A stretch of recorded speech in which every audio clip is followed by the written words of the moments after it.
வணக்கம். நான் உங்கள் ஜெயா.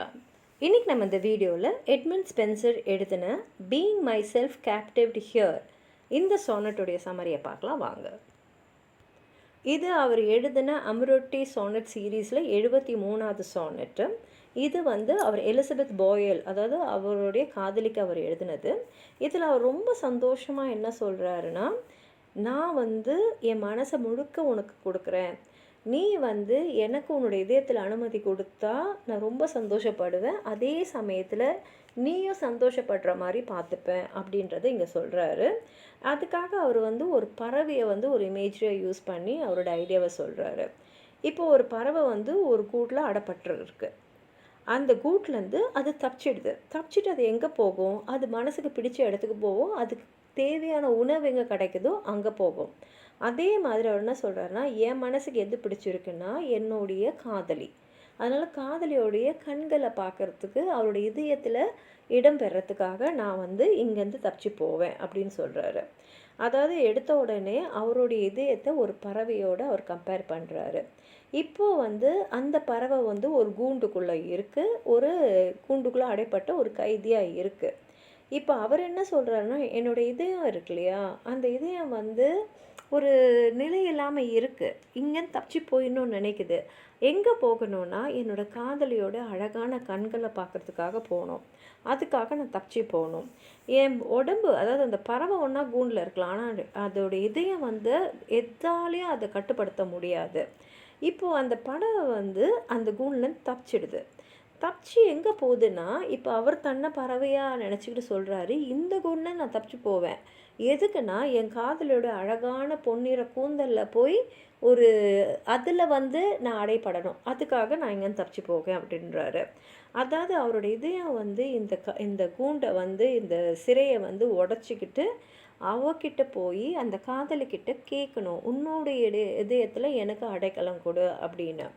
இப்போ இந்த பறவை ஒருத்தருடைய கையில் போய் உட்காருதுன்னா என்ன அர்த்தம்? அந்த கையில் உட்காரதுலையே அவருடைய கையில் அந்த பறவைக்கு தேவையான உணவு இருக்குதுன்னு அர்த்தம். அந்த உணவுக்காக தான் அந்த பறவை போயிருக்கு. அப்போது இவரும் ஒரு பறவையாக இருந்தால் இவருக்கு தேவையானது எங்கே இருக்கோ அங்கே தானே போவார். அப்போ அவர் என்ன சொல்கிறாருன்னா, நான் எங்கே போவேனோ அந்த அழகான கண்களை பார்க்கறதுக்காக போவேன். அந்த அழகான கண்கள் எங்கே இருக்குன்னா என்னுடைய காதலிக்கிட்ட தான் இருக்குது.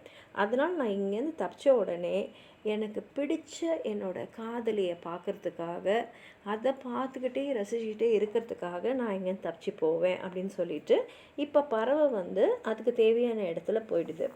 அங்கே போன உடனே இவர் என்ன சொல்கிறாருன்னா, அவர் காதலிக்கிட்ட சொல்கிறாரு, உன்னோட இதயத்தில் எனக்கு இடம் கொடு, நான் உன்னை சந்தோஷமாக வைக்கிறதுக்கு வேண்டிய எல்லா தகுதியோடு வந்திருக்கேன், உனக்கு நான் அடிமையாக இருக்கேன், உனக்கு அடிமையாக இருக்கிறது எனக்கு அவ்வளோ சந்தோஷமாக இருக்கும், அடிமையாக இருந்துட்டு உன்னுடைய பற்றி உன் பேரை பாடுவேன், உன் புகழை பாடுவேன், உனக்கு சந்தோஷம் தரக்கூடிய எல்லா விஷயத்தை பற்றியும் நான் பாடுவேன், அப்படி தான் நான் இருப்பேன், உன்னோட இதயத்தில் நீ எனக்கு இடம் கொடுத்தீன்னா என்றைக்குமே நீ வருத்தப்பட மாட்ட, அந்த அளவுக்கு நான் உன்னை காதலிப்பேன், நான் உன்கிட்ட உண்மையாக இருப்பேன்னு சொல்லி இந்த சானட்டை முடிச்சிருக்காரு. வாங்க சானட்டை படித்து பார்க்கலாம். Being my self captived here in care, நான் ஏற்கனவே ஒரு சிறையில் இங்கே இருக்கேன், இங்கே என்னை நல்லா தான் பார்த்துக்குறாங்க. My heart whom none with servile bonds can tie, என்னோடய இதயம் இருக்கு இல்லையா, இப்போ என்னை பிடிச்சி ஒரு கூண்டில் வச்சுட்டாங்க, அது என் உடம்பை தான் வைக்க முடியும், ஆனால் என் இதயத்தை யாராலும் கட்டுப்படுத்த முடியாது. But the fair tresses of a golden hair, என் இதயத்தை எது கட்டுப்படுத்த முடியும்னா உன்னுடைய பொன்னிற கூந்தல் தான். Breaking his prison forth to you doth fly, அதனால் நான் இந்த சிறையை உடச்சிக்கிட்டு உன்னை நோக்கி பறந்து வரப்போகிறேன். Like as a bird that in one's hand doth spy desired food, எப்படி ஒரு பறவை யார் கையில் அதுக்கு தேவையான உணவு இருக்குன்னு பார்த்து அங்கே போகுமோ, to it doth makes its flight, even so my heart that want on your fair eye, அதே மாதிரி என்னோட இதயமும் எதை நோக்கி வரும்னா உன்னோட அழகான கண்களை நோக்கி தான் வரும். to feed his fill flies back unto your side, அதனால் இந்த பறவை பறந்து திரும்பி உன்னை பார்க்க வருது.